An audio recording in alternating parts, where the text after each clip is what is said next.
ಎಲ್ಲರಿಗೂ ನಮಸ್ಕಾರ.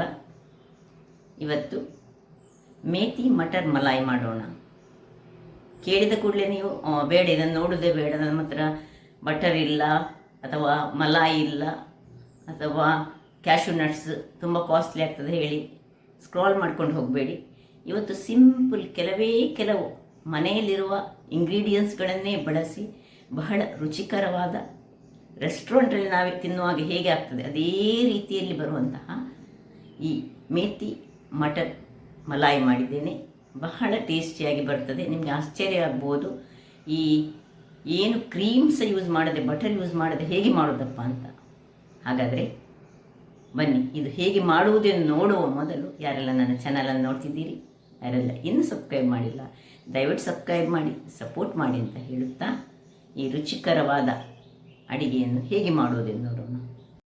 ನಮಸ್ತೆ ಮಿತ್ರರೇ, ಮೇಥಿ ಮಟರ್ ಮಲಾಯಿ ಇದಕ್ಕೆ ಬೇಕಾಗುವ ಸಾಮಗ್ರಿಗಳು ನೋಡಿ. ಒಂದು ಬೌಲ್ನಷ್ಟು ನಾನು ಈ ಮಟರ್ ಅಂದರೆ ಪೀಸ್, ಬಟಾಣಿ ಅಂತ ನಾವೇನು ಕರೀತೇವೆ, ಹಸಿ ಬಟಾಣಿ ತೆಗೆದುಕೊಂಡಿದ್ದೇನೆ. ಒಂದು ದೊಡ್ಡ ಕಟ್ಟು ಮೆಂತ್ಯ ಸೊಪ್ಪನ್ನು ನಾನು ಚೆನ್ನಾಗಿ ತೊಳೆದು ಕ್ಲೀನ್ ಮಾಡಿ ಇದನ್ನು ಸಣ್ಣದಾಗಿ, ಅದರ ಎಲೆಗಳು ಮಾತ್ರ ಬೇಕು, ದಂಟು ಬೇಡ, ಪೂರವಾಗಿ ಇದನ್ನು ಹೆಚ್ಚಿಟ್ಟುಕೊಂಡಿದ್ದೇನೆ. ಇನ್ನು ಕೊತ್ತಂಬರಿ ಸೊಪ್ಪು ಒಂದು 1/4 ಕಟ್ಟಿನಷ್ಟು ಹೆಚ್ಚಿಟ್ಟುಕೊಂಡಿದ್ದೇನೆ. ಬೆಳ್ಳುಳ್ಳಿ ಒಂದು 10-12 ಸಣ್ಣದಾಗಿ ಹೆಚ್ಚಿಟ್ಕೊಂಡಿದ್ದೇನೆ.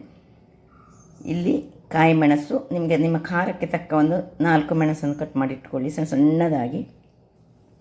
1 ಚಮಚದಷ್ಟು ಕೊತ್ತಂಬರಿಯ ಬೀಜ ಆದರೆ 1 ಚಮಚದಷ್ಟು ಜೀರಿಗೆ. ಇನ್ನು 2 ಟೊಮ್ಯಾಟೊವನ್ನು ಸಣ್ಣದಾಗಿ ಹೆಚ್ಚಿಟ್ಕೊಂಡಿದ್ದೇನೆ. ಒಂದು 2 ಚಮಚದಷ್ಟು ಈ ಕಡಲೆ, ಇವುಗಳನ್ನು ಈಗ ನಮಗೆ ಇವತ್ತು ನಾವು ಮಲಾಯಿ ಅಂತ ಹೇಳಿದರೆ ಮಲಾಯಿ ಏನು ಯೂಸ್ ಮಾಡೋದಿಲ್ಲ, ಬಟರ್ ಯೂಸ್ ಮಾಡೋದಿಲ್ಲ, ಸಿಂಪಲಾಗಿ ಮನೆಯಲ್ಲಿ ಇರುವಂತಹ ಇಂಗ್ರೀಡಿಯೆಂಟ್ಸನ್ನೇ ಯೂಸ್ ಮಾಡುವಂತಹದ್ದು. ಒಂದು ದೊಡ್ಡ ನೀರುಳ್ಳಿಯನ್ನು ಚಾಪ್ ಮಾಡಿಟ್ಕೊಂಡಿದ್ದೇನೆ. ಒಂದು ಬಿಳಿ ಎಳ್ಳು ಒಂದು 2 ಚಮಚದಷ್ಟು, 2 ಸಣ್ಣ ಈ ರೌಂಡ್ ಮೆಣಸು ತೆಗೆದುಕೊಂಡಿದ್ದೇನೆ, ನೀವು ಬ್ಯಾಡಿಗೆ ಮೆಣಸು ತೆಗೆದುಕೊಳ್ಬೋದು. ಮತ್ತು ಕರಿಮೆಣಸು ಒಂದು 1/2 ಚಮಚದಿಂದ 3/4 ಚಮಚದಷ್ಟು, ಹಳದಿ 1 ಚಮಚ, ಮತ್ತೊಂದು ಚಮಚದಷ್ಟು ಮೆಣಸಿನ ಪುಡಿ. ಹಾಗಾದರೆ ಈಗ ಮೊದಲಿಗೆ ಈ ಒಂದು ಬಾಣಲೆಯನ್ನು ಇಟ್ಕೊಂಡಿದ್ದೇನೆ. ಇದರಲ್ಲಿ ಸುರಿಲಿಕ್ಕೆ ನಾವು 2 ಚಮಚದಷ್ಟು ಈ ಕಡಲೆ ಬೀಜವನ್ನು ಹುರಿದುಕೊಳ್ಳೋಣ. ಈ ಕಡಲೆ ಬೀಜ ಸಾಧಾರಣ ಸ್ವಲ್ಪ ಅರ್ಧದಷ್ಟು ಒಳ್ಳೆ ಫ್ರೈ ಆಗುವಾಗ ಇದಕ್ಕೆ ನಾನು ಆಗ ಹೇಳಲಿಲ್ಲ, ಒಂದು ಚಮಚದಷ್ಟು ಈ ಚೆನ್ನ ದಾಲ್ ಅಂತ ಏನು ಕರಿತೇವೆ, ಕಡಲೆಯ ಬೇಳೆ, ಕನ್ನಡದಲ್ಲಿ ಕಡಲೆಬೇಳೆ, ಇದನ್ನು ಹಾಕ್ಕೊಳ್ಳೋಣ. ಹದಾ ಉರಿಯಲ್ಲಿ 2 ಅಂಶ ಸ್ವಲ್ಪ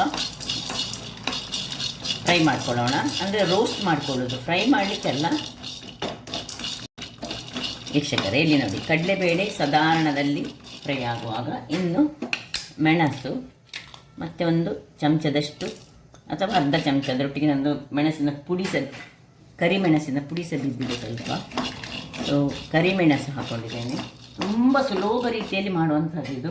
ಇನ್ನು 1 ಚಮಚದಷ್ಟು ಕೊತ್ತಂಬರಿಯ ಬೀಜ ಹಾಕೊಳ್ಳೋಣ. ಒಳ್ಳೆ ಇದು ರೋಸ್ಟ್ ಆಗಬೇಕು ನೋಡಿ. ಇಷ್ಟು ಫ್ರೈ ಆಗುವಾಗ ಕೊನೆಯದಾಗಿ ನಾವು ಎಳ್ಳನ್ನು ಹಾಕೊಳ್ಳೋಣ. ಎಳ್ಳನ್ನು ಹಾಕ್ಕೊಂಡು ಎಳ್ಳು ಸ್ವಲ್ಪ ಇದರಲ್ಲಿ ಫ್ರೈ ಆಗುವಾಗ, ಅಂದರೆ ಸ್ವಲ್ಪ ಚಟ್ಪಟ ಹೇಳುವಾಗ ಇದನ್ನು ಆಫ್ ಮಾಡಿಕೊಳ್ಳೋಣ. ವೀಕ್ಷಕರೇ ನೋಡಿ, ಎಳ್ಳು ಚಟ್ಪಟ್ ಹೇಳುವಾಗ ಆಫ್ ಮಾಡಿಕೊಂಡು ಇದನ್ನು ಸ್ವಲ್ಪ ತಣ್ಣಗಾಗಲಿಕ್ಕೆ ಸೈಡಲ್ಲಿ ಇಟ್ಕೊಳ್ಳೋಣ.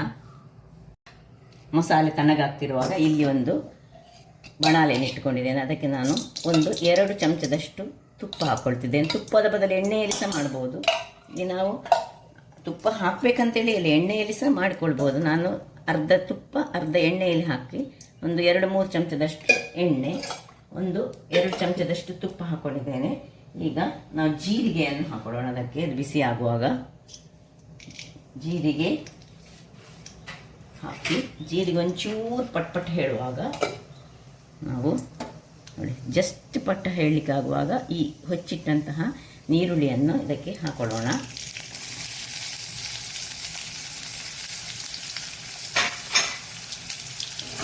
ನೀರುಳ್ಳಿ ಸ್ವಲ್ಪ ಫ್ರೈ ಹಾಕ್ಕೊಳ್ಬೇಕು.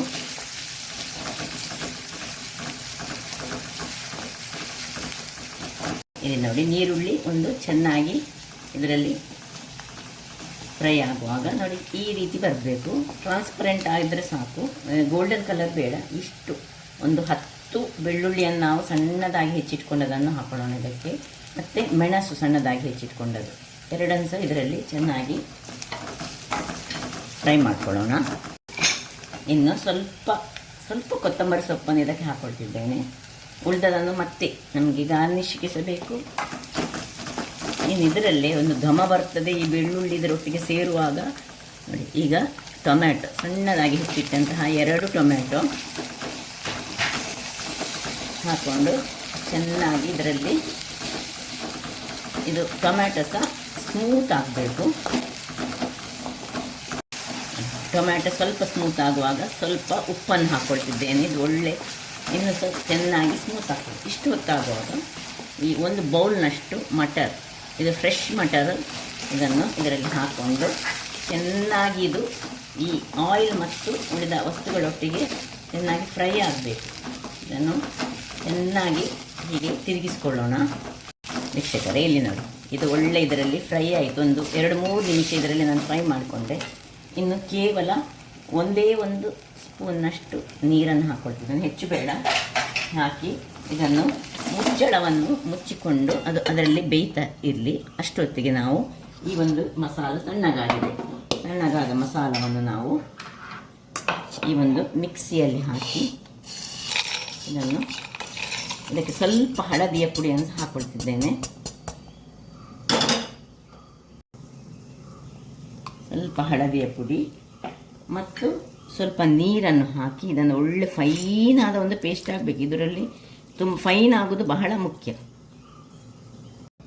ವೀಕ್ಷಕರೇ ಇಲ್ಲಿ ನೋಡಿ, ಈ ರೀತಿಯ ಫೈನಾದ ಪೇಸ್ಟ್ ಆಗಬೇಕು. ಹೇಗೆ ನೋಡಿ, ಇದಕ್ಕೆ ನಾವೇನು ನಮ್ಮ ಹತ್ರ ಕ್ರೀಮು ಯೂಸ್ ಮಾಡೋದಿಲ್ಲ, ಬಟರ್ ಯೂಸ್ ಮಾಡೋದಿಲ್ಲ, ಏನು ಯೂಸ್ ಮಾಡೋದು. ಇವತ್ತೊಂದು ಮನೆಯಲ್ಲಿರುವ ಇಂಗ್ರೀಡಿಯೆಂಟ್ಸಲ್ಲಿ ನಾವು ಮಾಡೋದು. ನೋಡಿ ಇಲ್ಲಿ ಈಗ ಇದು ಬೆಂದಿತ್ತು. ಸೊ ಒಂದು ಚೆಕ್ ಮಾಡ್ಕೊಳ್ಳೋಣ. ಒಂದು ಬಟಾಣಿ ಇದರಲ್ಲಿ ಬೆಂದರೆ ಆಯಿತು. ಈಗ ಈ ಹೊತ್ತಿನಲ್ಲಿ ಇದಕ್ಕೆ ನಾವು 1 ಚಮಚದಷ್ಟು ಮೆಣಸಿನ ಪುಡಿ, ನಿಮಗೆ ಸ್ವಲ್ಪ ಖಾರ ಹೆಚ್ಚು ಬೇಕಿದ್ರೆ ಸ್ವಲ್ಪ ಖಾರ ಹೆಚ್ಚು ಹಾಕ್ಕೊಳ್ಬೋದು, ಹಾಕ್ಕೊಳ್ತಿದ್ದೇನೆ.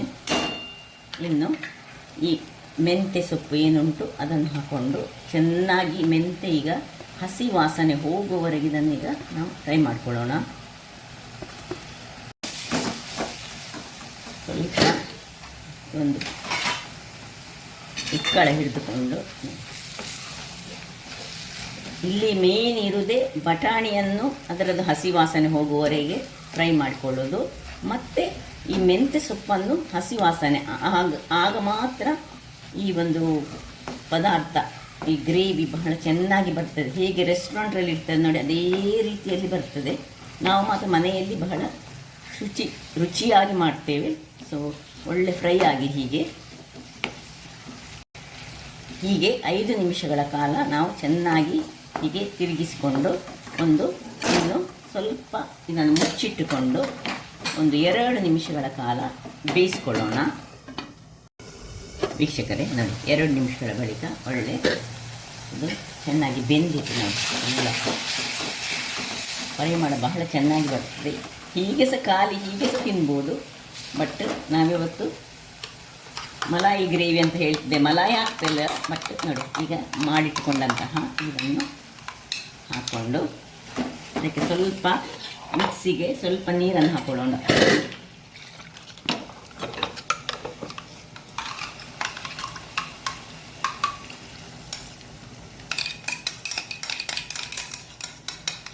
ಮಾತ್ರ ಮೆಂತ್ಯ ಸೊಪ್ಪನ್ನು ಚೆನ್ನಾಗಿ ಸಣ್ಣದಾಗಿ ಹೆಚ್ಚಿಟ್ಕೊಳ್ಬೇಕು, ಆಗ ಮಾತ್ರ ಅದು ತುಂಬ ಚೆನ್ನಾಗಿ ಬರೋದು.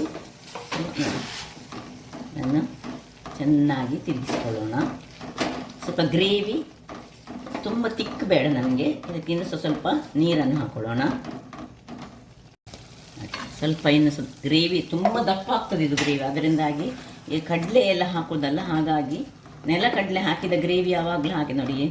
ಏನು ನಾವು ಈ ಕ್ಯಾಶ್ಯೂ ನಟ್ಸ್ ಯೂಸ್ ಮಾಡಿಲ್ಲ, ಹೇಗೆ ಬಂತು ನೋಡಿ ಅಂತ, ಹೇಗೆ ಕಾಣ್ತದೆ ನಿಮಗೆ. ಇದೀಗ ಇನ್ನು ಸ್ವಲ್ಪ ತಿಕ್ಕಾಯ್ತು ಇದು. ಇನ್ನು ಸ್ವಲ್ಪ ನೀರನ್ನು ಹಾಕ್ಕೊಳ್ತಿದ್ದೇನೆ ನೋಡಿ. ಈಗ ಉಪ್ಪನ್ನು ಸ್ವಲ್ಪ ಚೆಕ್ ಮಾಡೋಣ. ಆಗ ಸ್ವಲ್ಪ ಉಪ್ಪು ಹಾಕ್ಕೊಂಡದ್ದು. ಸೊ ಉಪ್ಪು ತುಂಬ ಚಪ್ಪೆ ಉಂಟು.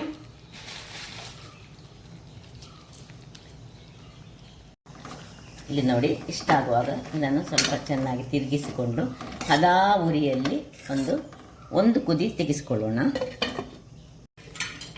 ವೀಕ್ಷಕರೇ, ಒಂದು ಕುದಿ ಬಂದಾಗ ಒಂದು ಅರ್ಧ ಲಿಂಬೆ, ನಿಮಗೆ ನಿಮ್ಮ ಟೊಮ್ಯಾಟೊ ಹುಳಿ ಇರದಿದ್ದರೆ ಸ್ವಲ್ಪ ಲಿಂಬೆ ನಮಗೆ ಬೇಕಾಗ್ತದೆ. ಚೂರು ಲಿಂಬೆಯ ರಸವನ್ನು, ಒಂದು ಅರ್ಧ ಲಿಂಬೆ ಸಾಕು, ಅಥವಾ ಒಂದು ಚಮಚದಷ್ಟು ಲಿಂಬೆಯ ರಸವನ್ನು ನಾವು ಇದಕ್ಕೆ ಹಿಂಡಿಕೊಳ್ಳೋಣ.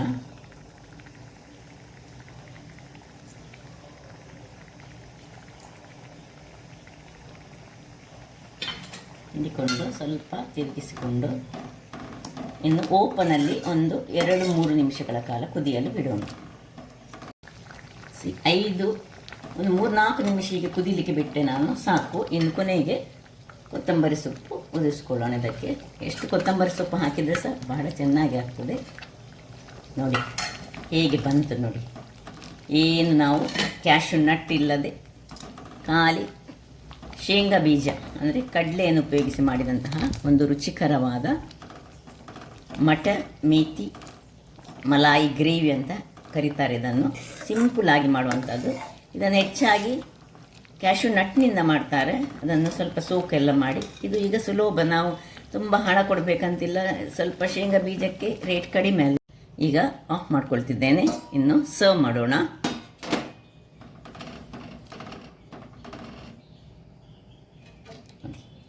ಹೀಗೆ ಬಂದಿದೆ ಹೇಳಿದರೆ ಟೇಸ್ಟ್ ಅಂತೂ ಅದ್ಭುತವಾಗಿರ್ತದೆ. ರೋಟಿ, ಚಪಾತಿ, ನಾನ್ ಅಥವಾ ಪೂರಿ, ಅನ್ನದೊಟ್ಟಿಗೆ ಸಹ ಒಳ್ಳೆಯದಾಗ್ತದೆ. ಮತ್ತು ಇಡ್ಲಿ ದೋಸೆಗೆ ಸಹ, ನಾವು ಕರಾವಳಿಗರು ಇಡ್ಲಿ ದೋಸೆಯವರೆಲ್ಲ, ಇದು ಆ್ಯಕ್ಚುಲಿ ನಾರ್ತ್ ಇಂಡಿಯನ್ ಡಿಶ್. ಒಂದು ನೋಡಿ ಏನು ಚೆನ್ನಾಗಿ ಬಂತು ನೋಡಿ. ಇನ್ನು ಸ್ವಲ್ಪ ಒಂದು ಕಟ್ಟು ಮೆಂತ್ಯ ಸೊಪ್ಪು, ಅದರೊಟ್ಟಿಗೆ ಒಂದು ಬೌಲ್ನಷ್ಟು ಈ ಬಟಾಣಿ ಬೀಜ, ಅದು ಹಸಿ ಬಟಾಣಿ ಈಗ ಬರ್ತದೆ. ಈ ವಿಂಟರ್ ಸೀಸನಲ್ಲಿ ಮಾಡುವಂತಹ ಈ ಒಂದು ರುಚಿಕರವಾದ ಗ್ರೇವಿ ನಿಮಗೆ ಇಷ್ಟ ಆದರೆ ಬೋಳೂರು ಸುವರ್ಣ ಚಾನಲನ್ನು ಲೈಕ್ ಮಾಡಿ, ಶೇರ್ ಮಾಡಿ, ಹಾಗೂ ಸಬ್ಸ್ಕ್ರೈಬ್ ಮಾಡಿ, ಹಾಗೂ ನನ್ನ ಇನ್ಸ್ಟಾಗ್ರಾಮ್ ಪೇಜನ್ನು ಫಾಲೋ ಮಾಡಿ. ಧನ್ಯವಾದಗಳು.